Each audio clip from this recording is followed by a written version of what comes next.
Hail and welcome. This is Flavius coming from the Coven of the Open Mind. Today I'll be starting a series about Christopaganism and biblical interpretations from both Gnostic and pagan lenses.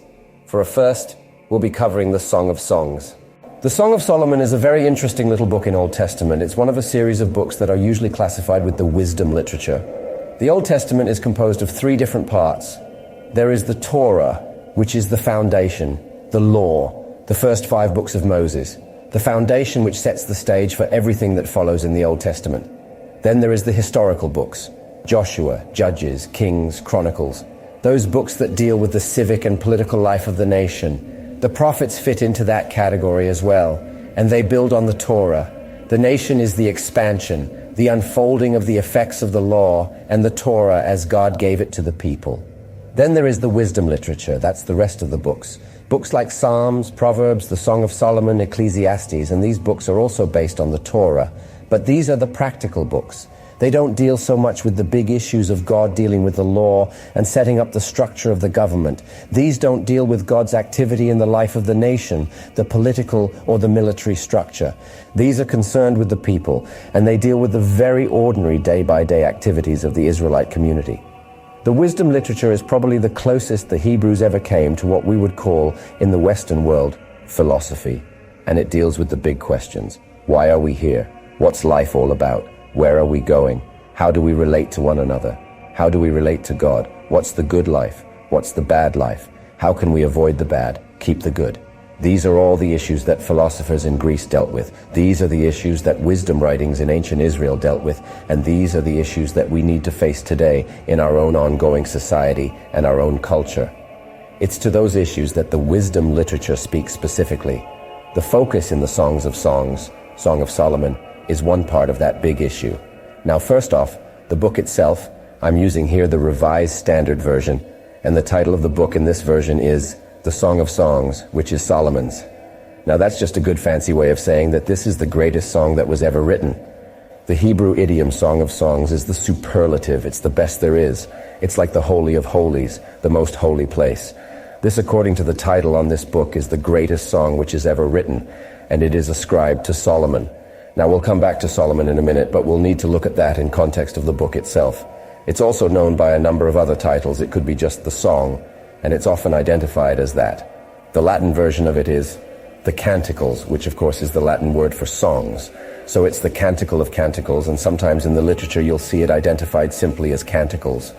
Or it may be just the greatest song. That title has been used in some of the versions. Well, whatever it is, it's a song, and it's set to music. At least that's some of the ideas, that it's done to music in a number of cases. There's actually a fairly recent production by a Toronto scholar by the name of Calvin Seerveld, who did this as an oratorio. He actually wrote some music for this whole book, and he staged it, and it's been done 2 or 3 times as an oratorio. Choirs, soloists singing the words of this particular song.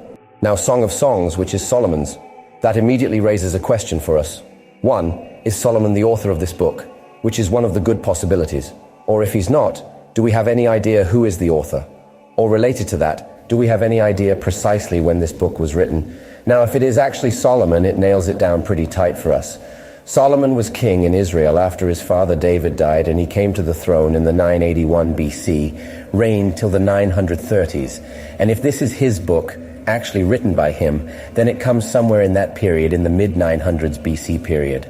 Now, there's some question. A lot of scholars would reject that idea, partly on grounds of some vocabulary, partly on the grounds of some of the theology in the book and other things. So you'll find dates for the book all the way from Solomon's time, 900s, right on down to the 1st or 2nd centuries BC. One has to be a little careful coming too far down, because there were some fragments of this book found at the excavations at the Qumran, the Dead Sea Scrolls people. Those go 2nd century BC, so you can't come much later than that as the latest date for the writings of these books. Most of the scholars seem to put it in the post-exilic period, sometime after the exile, perhaps in the 400s or even down in the 300s. There's no real agreement among the scholarly community as to which is the best date for these. Partly it comes from some of the questions of the unity of the book. The book itself is either a collection of shorter poems which have been organized and structured into this overall picture, or, as a number of scholars have suggested, it is a unity written by one person and therefore comes from one particular time. Now, there are lots of Ides, of course, and the idea of poetry like this goes back not just to Solomon's day, but long before that, so there may be some roots going back pre-Solomonic. There may be some editing or some working over the text as we come on down into the middle of the period of the kingdom or into the post-exilic period. My own personal position is that it is probably written in the period of Solomon, although it may have been edited in the next 100 years or so. And so, somewhere between the 7th century and the 10th century BC is a reasonably good date for the material here in this little book, the Song of Solomon. If this is Solomon's song, there are a couple of issues. Was it written by Solomon? Well, that is a good possibility. The text would allow that, although it doesn't require it. A couple of other possibilities. One, this is a book which is attributed to Solomon. He didn't actually write it, but he was sort of the great king, the king of Golden Age of Israel, and so the song would be given in his name. For a variety of reasons. One, the fact that he was the great king, this was the Golden Age, and Solomon was recognized as a writer of proverbs. He was a writer of songs, and he had certainly the leisure and the wealth to peruse these kinds of activities. The third alternative, or a third option, is that the song is dedicated to Solomon, and it may be in the case that someone else wrote it, and Solomon as the great king would be the one to whom this song was dedicated.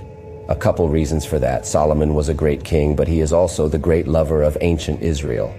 A passage in the Book of Kings which says that he had 700 wives and 300 concubines. That's a pretty big harem. Solomon was sort of the Don Juan of the ancient Israelite community. So if this is a book which seems to be related to human love and those kinds of things, and love is certainly a key element of this song, if this is a series of love poems or a single love poem, then Solomon would be the obvious person to dedicate it to. After all, he was the great lover of ancient Israel, so Solomon is the author, possibly. Solomon, to whom it is dedicated, is another possibility. And this one, Solomon the lover, who is the image of what the Song of Songs is all about. There are a number of references to Solomon in the text. I want to look at those for a minute to see if this gives us any clue to whether or not he was the writer or the recipient to the poem, or the one to whom it was dedicated. The references of Solomon occur in the beginning of the book, in the first chapter, in the title, obviously, which is here. That may or may not mean anything directly, because most of the titles in the biblical material were added somewhere down the line. This has every mark of an early edition, but it is probably not an original title. So Solomon's name there is pretty much irrelevant to this question, whether or not we need to identify him to the context of this book. The references of Solomon occur in the beginning of the book, in the first chapter, in the title, obviously, which is here. That may or may not mean anything directly, because most of the titles in the biblical material were added somewhere down the line. This has every mark of an early edition, but it is probably not an original title. So Solomon's name there is pretty much irrelevant to this question, whether or not we need to identify him to the context of this book. In chapter 1, 5th verse, there is a reference to Solomon where the speaker, the woman in this case, says, "I am very dark but comely, daughters of Jerusalem, like the tent of Kedar, like the curtains of Solomon." She is talking here about the building, the structures, and the curtains of Solomon are the kind of draperies or hangings which would be very beautiful and perhaps dark as she is herself, but beautiful in that context. The reference here may be to something that this particular person is aware of in the temple or palace of Solomon, but more likely this is kind of an expression that these very beautiful curtains and very beautiful hangings, and she's like that, dark, woven hangings which have all sorts of beautiful tapestry effects in them. Nothing here directly that identifies the author of the book in that context. Over in chapter 8, the 11th and 12th verses, this is right at the end of the book. And again, there is a comment from the woman who is speaking. Beginning at the 11th verse, it says, "Solomon had a vineyard at Baal Haman. He let out the vineyard to keepers. Each one was to bring in its fruit for 1,000 pieces of silver. My vineyard, my very own, is for myself and you, O Solomon, may have the 1,000 and the keepers of the fruit, 200. She goes on talking about the ones who are dwelling in the garden with her. Now, does this reference suggest that Solomon is one of the protagonists in the book? It may, but it doesn't necessarily. This again may simply be a matter of Solomon as the great landowner, the king who had huge vineyards and other possessions.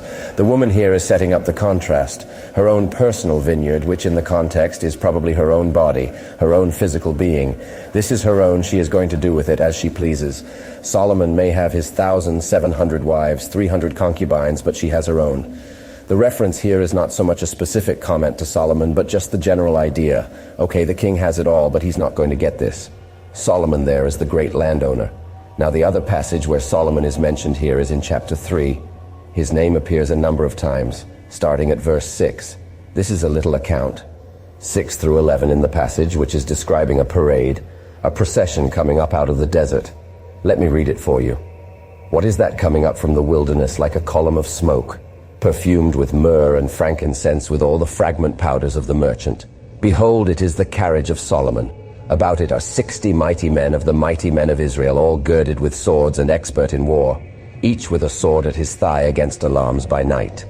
King Solomon made himself a palanquin from the woods of Lebanon. He made his post of silver, its back of gold, its seat of purple. It was lovingly wrought with him by the daughters of Jerusalem. Go forth, O daughters of Zion, and behold King Solomon with the crown with which his mother crowned him on the day of his wedding, on the day of the gladness of heart. Now that little unit stands by itself in the 3rd chapter. It's in the midst of a search motif, where the woman is searching for her lover, goes down the city street looking for him, and then she ends up in this unit with verse 5, where she warns the daughters of Jerusalem not to stir up love or waken it until it is ready. Then it goes into this description of the wedding procession, and that apparently is what it is.